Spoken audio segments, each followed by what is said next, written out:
हाँ, 15, 16 और 17 अगस्त को यहाँ बदराज का मेला लगता है और जिसमें आसपास के गांव के सभी लोग, बहुत लोग शामिल होते हैं। और इसके कमांड एरिया में करीब करीब 100-125 गाँव हैं जहाँ से लोग इस मेले में शामिल होने आते हैं। जब तक रास्ता नहीं था तब तक ज़्यादातर लोग पैदल आया करते थे और 2 दिन तक मेला चलता था। बारिश के मौसम होते हैं, इस इलाके में जोंकें भी पाई जाती हैं और उसके बावजूद लोगों के उत्साह में कोई कमी नहीं होती। हज़ारों लोग जुटते हैं, मसूरी से भी बहुत लोग आते हैं।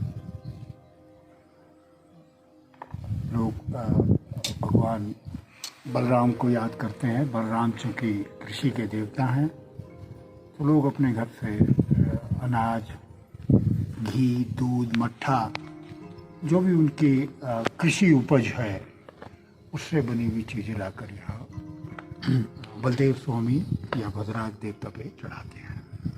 यही डेट क्यों, कोई खास बात है? वो कोई संक्रांत पड़ती है उन दिनों। अच्छा। तो उसी हिसाब से फिर ये एक परमानेंट डेट है और हर साल यही होता है। 98 में भी जब मैं इसी के कमांड एरिया में नीचे काम कर रहा था तो मुझे पहली बार पता चला कि भद्राज नाम के मंदिर में मेला लगता है। तो एक साल में भी आया यहाँ गांव के लोगों के साथ ही। It was a wonderful experience. यहाँ पर तिरपाल लगा के लोग अपनी छोटी छोटी दुकानें लगाते हैं जैसे गांव के मेले होते हैं। गांव के मेले का एक और ख़ास बात ये भी होती है कि महिलाएं उनको अक्सर अपने घर के कामकाज से फुर्सत नहीं होती है तो कहीं और जाने का मौका भी नहीं होता है।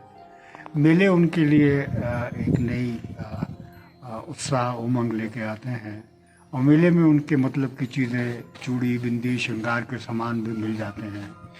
और उसके अलावा भी चूँकि ग्रामीण क्षेत्रों में मायका और ससुराल ये बहुत ज़्यादा दूर नहीं होते तो मायके से भी जो उनके रिश्तेदार, उनकी बहनें, उनकी माँ, उनकी सहेलियाँ भी आती हैं तो उनसे भी मिलना हो जाता है। तो पहाड़ के मेले जो हैं वो महिलाओं के लिए विशेषकर बहुत उत्साह के दिन होते हैं क्योंकि ज़िंदगी बहुत पहाड़ में कठिन है महिलाओं की। सुबह से शाम तक काम करना, पानी की दिक्कतें हैं तो 2-2 किलोमीटर से पानी लेके आना, अपना उनकी जो सामाजिक जीवन है वो शादी ब्याह और मेले ठेले ही हैं। और यहाँ पकवानों की दुकानें लगती हैं। शहर से जो हलवाई आते हैं वो लाल रंग की जलेबी बनाते हैं, खूब जलेबी पकौड़ियाँ बिकती हैं। तो 2 दिन का मेला आसपास के क्षेत्रों में लोगों के अंदर नई एक उमंग लेके आता है और लोग जब अपने इष्ट से के दर्शन करके लौटते हैं तो नए उत्साह से भरे हुए होते हैं। और ये इष्ट देवता लोगों के जीवन में जो अनिश्चितता की स्थिति हमेशा ग्रामीण परिवेश में और इन इलाकों में रहती है उससे लड़ने में मदद करते हैं। तो ये और कोई इसका वैसा महत्व भी है क्योंकि सिर्फ मेला अगर है तो कोई ज़्यादा कन्वीनियंट जगह पे जाना चाहेगा जैसे वैली में। और कोई रिलीजियस महत्व है या कोई मान्यता है? रिलीजियस तो है ही है क्योंकि बलदेव स्वामी को लोग मानते रहे हैं और हज़ारों सालों से मानते रहे हैं। तो रिलीजियस ही है उसका बेसिकली जो कॉनोटेशन है, पर वो साथ में लोगों का अपना आसपास के गांव के लोगों के साथ मिलन का भी अवसर प्रदान करता है। तो ये बड़ी तो पहाड़ों में नॉर्मली ऐसा ही कल्चर है कि गैदरिंग्स हिल टॉप पे होती है। हाँ, पहाड़ों में अब जैसे आप एक बार बता रहे थे कि आप रामताल गार्डन चक्राता में रुके थे तो वहाँ पर 1 मई को मेला लगता है और सेकेंड वर्ल्ड वॉर के एक शहीद की याद में वो मेला लगता है। तो उसमें आसपास के गांव की सब महिलाएं आती हैं और गांव के लोग आते हैं, खूब नाच होते हैं, खूब गाने होते हैं। जौनसार की संस्कृति तो थोड़ा सा और अलग है गढ़वाल से और कुमाऊं से, तो उसका नज़ारा वहाँ देखने को मिलता है। और ये पर्टिकुलर जगह भी आप जानिए कि ये थ्रेशोल्ड पे है। इसके नॉर्थ में जो है जौनपुर और जौनसार है, जो कि अपनी एक विशिष्ट संस्कृति के लिए जाने जाते हैं। और इसके जो दक्षिण के ढालान हैं वो जिसे हम कहते हैं कि मैदानी संस्कृति का काफ़ी उसमें समावेश है। उनकी बोल भाषा भी मैदानी संस्कृति से ज़्यादा मिलती है, और उसमें यहाँ जौनपुरी और जौनसारी भाषा के भी शब्द मिलते हैं। तो ये दोनों संस्कृतियों का फिर एक तरीके से मेल भी होता है। और इन्हीं मैदानी संस्कृति वाले जो गांव जो इस मेले में आते हैं, उनकी भी लड़कियों की शादियां जौनपुर जौनसार में होती हैं, जौनपुर जौनसार की लड़कियों की शादियां यहाँ हो जाती हैं। तो उससे और मेरे ख्याल से मेले ठोलों से सामाजिक रिश्ते जो हैं वो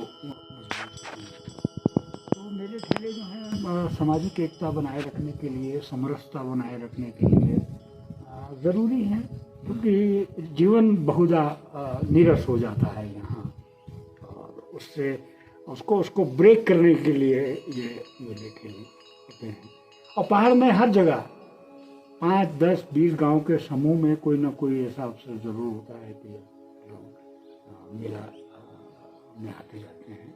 और मेलों को भी एक अलग संस्कृति, और मेले में दुकान लगाने वालों की भी एक अलग संस्कृति होती है। वो साल भर घूमते ही रहते हैं, मेला दर मेला, मेला दर मेला। तो कभी उनकी जिंदगियों में भी आप घुस के देखिए तो उसका भी रोमांच बहुत बहुत अलग होता है। तो ये जीवन की यात्राएं हैं, लोग अलग अलग तरीके से अपने जीवन की यात्राओं को पूरा करते हैं, और अलग अलग अनुभव हैं। मेले में मैं अक्सर कुछ समय तक खुद मेले वालों के साथ मैंने 2-3 मेले किए हैं ऐसे, जिसमें मुझे कुछ जलेबी बनाना तो आता नहीं है, लेकिन to be kind of help with them, है ना, उनके सामान लोगों को तोल ताल के देते रहा, तो उससे उनकी ज़िंदगी में भी झांकने का अवसर मिलता है। और it is a kind of घुमंतु जातियों की तरह मेले लगाने वाले भी होते हैं, है ना। जैसे कोई चक्री लगाने वाला है, बच्चों के लिए झूला लगाने वाला है, तो आज फला संक्रांत को वहाँ लगाएगा, उसके बाद वहाँ लगाएगा, तो वो भी लगातार घूमते रहते हैं। तो जीवन यापन के ये तरीके सैकड़ों हजारों सालों में इवॉल्व हुए हैं, जिससे लोगों की जिंदगियाँ चलते हैं। सिटी वाले उससे पहचान पाएंगे कि जैसे सोम बाजार लगता है, फिर दूसरी जगह बुध बाजार लगता है, वही दुकानें शिफ्ट होती रहती है। It is very colourful also at the same time. तो मेले ठोलों का तो आकर्षण अपनी जगह होता है।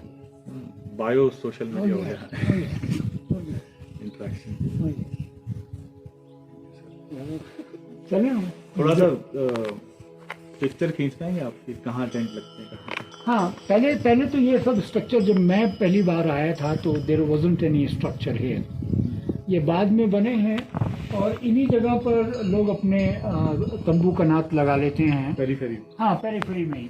और ये बीच का एरिया जो है ये लोगों के मूव करने का होता है। तो यहाँ 20, 30, 50 दुकानें भी लग जाती हैं, और आसपास के गांव के लोग भी, जिसके पास कोई एक्स्ट्रा कोई चीज़ है, किसी के पास 1000-2000 दाने अखरोट के पड़े हैं तो एक चादर बिछा के उसमें अखरोट ही लगा देता है, किसी के पास कुछ सेब पड़े हैं तो वो सेब लगा देता है। तो ऐसे भी लोग जो जिनके पास अपना कुछ एक्स्ट्रा सामान बेचने के लिए है, वो लोग भी आके यहाँ दुकान लगा देते हैं। तो कुछ माल भी बेचा और कुछ माल भी लिया है। तो इसी तरीके का विनिमय जो है, एक्सचेंज भी होता रहता है, बार्टर भी होता रहता है। वो एक अलग किस्म का अनुभव। तो यहाँ पहाड़ के मेलों में वो झूले तो नहीं रखते होंगे? नहीं, झूले नहीं लगते यहाँ। यहाँ लाना मुश्किल है ऊपर। यहाँ ज़्यादा खाने पीने का है, और उसमें भी जो है स्वीट मीट्स, लाइक जलेबियाँ हो गई और पकौड़ियाँ हो गई, है ना, ये तमाम चाट पकौड़ी। और आजकल तो एक नया चलन चला है पिछले 10 सालों से या 12-15 सालों से, चाउमीन और मोमो। तो चाउमीन सन 85 के बाद से, 86 के बाद से एक्चुअली देहरादून और इस इलाके में गली गली कूचे कूचे बिकने लगी, और चाउमीन अगर आप चाउमीन पर से तो मेरे ख्याल से कई हज़ार लोग देहरादून में चाउमीन के बनाने के और खिलाने के व्यापार में लगे हैं। मसूरी से, देहरादून से मसूरी, मसूरी से यहाँ तक आते आपको मैगी पॉइंट्स मिले होंगे, है ना। तो एक छोटी सी चाउमीन है। चाउमीन हमारे यहाँ का तो खाजा नहीं है, लेकिन एक फास्ट फूड के तौर पर जिसको दुकान लगाने के लिए 500 रुपये चाहिए होते हैं, 500 रुपये में आप अपना रोज़गार शुरू कर सकते हैं। तो चाउमीन से बढ़िया रोज़गार किसी के लिए नहीं होता है। तो चाउमीन भी खूब बिकती है। और जब भी गांव के बच्चे हमारी दुकान, हमारे कैफ़े की तरफ भी आते हैं तो वो हमसे चाउमीन या मोमो ही मांगते हैं, बिकॉज और सब चीज़ें मिल जाती हैं, लेकिन चाउमीन और मोमो का बड़ा क्रेज रहता है। कई दुकानें चाउमीन की, कई दुकानें मोमो की, पर हाँ सब वेजिटेरियन। यस, हाँ, बदराज के पक्ष में ये बातें हैं कि शराब पी के कोई नहीं आएगा इस मंदिर में, और मीट मांस का उपयोग यहाँ प्रतिबंधित है। और ज़्यादा भी यहाँ गांव में भी बहुत कम लोग मांस का प्रयोग करते हैं। वो ये मानते हैं कि बदराज देवता की धाय लगती है उसमें, तो ऐसा भी प्रचलन है, ऐसा विश्वास भी है लोगों में। तो कभी खा लेते हैं तो कुछ हो जाता है तो वो सिर्फ उसको उसको ये मान लेते हैं कि भाई ये ईश्वर की दया लगी है, तो माफ़ी मांग के उसको छोड़ देते हैं। बहुत लोग आपको ऐसे मिलेंगे जो जिनके यहाँ मांस मदिरा का सेवन यहाँ इस इलाके में नहीं होता है, जबकि इसके आसपास के इलाके मशहूर हैं। लोग अपने घरों में, पहाड़ के लोग ऐसे मैंने सुना है कि हाँ, अपने घरों में अपने घर की शराब बनाते हैं, जिसको अंग्रेजी में मून शाइन बोलते हैं। और अपने जो उनके आगंतुक आने वाले हैं, घर वाले हैं, उनको आम है। लेकिन इसके कमांड एरिया में कुछ लोग ज़रूर परहेज करते हैं इन चीज़ों से। तो घर में क्या वो चावल भिगा के जो बनती है वो नहीं, चावल वाली तो घनी सूर होती है। अनाज की शराब बनाते हैं जिसमें मंडुआ विशेषकर है, और उसमें जड़ी बूटियाँ मिलाते हैं। तो that is wonderful Bru.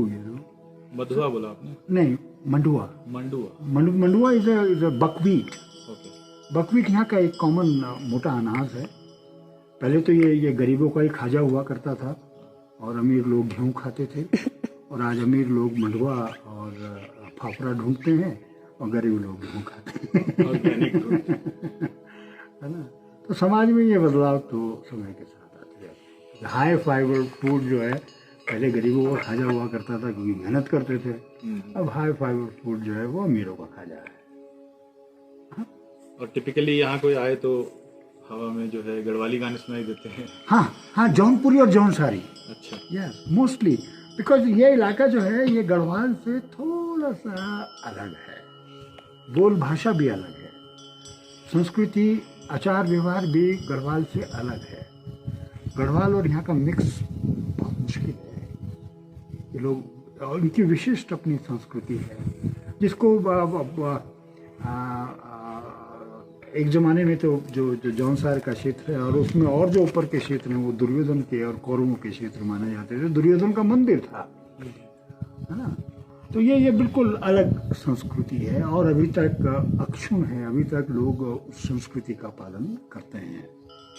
Jaunsar में विशेषकर, जौनपुर में it's more open, it's more modern, but Jaunsar is still somewhat close to the core, थोड़ा सा पर्दा है वहाँ भी, लेकिन जौनपुर पर ठीक भी है। अपनी संस्कृति को बचाने के लिए और उसको बनाए रखने के लिए आपको कुछ गार्ड्स भी रखने पड़ते हैं, natural guard, non natural guard. आपको अगर आप उन गांव में जाएंगे जौनसार, जौनपुर के, तो आपको आर्किटेक्चर, खान पान सब में बड़ा फर्क है। ये जौनसार प्लेन्स हैं? नहीं, ये यमुना घाटी और टॉस वैली। यमुना और टॉस की घाटियों में जो इलाके हैं उनको जौनपुर, और वैसे तो 3 हैं, जौनसार, जौनपुर और Rawai. Rawai is part of Uttarkashi district, but also it is culturally very distinctive and it doesn't match much with the Garhwal and Kumaon. तो ये एक विशिष्ट संस्कृति का इलाका है। यहाँ का बात ही अलग है। I am quite smitten by that, और मैं पिछले 20-30 सालों से इन्हीं इलाकों में घूमता हूँ और अच्छा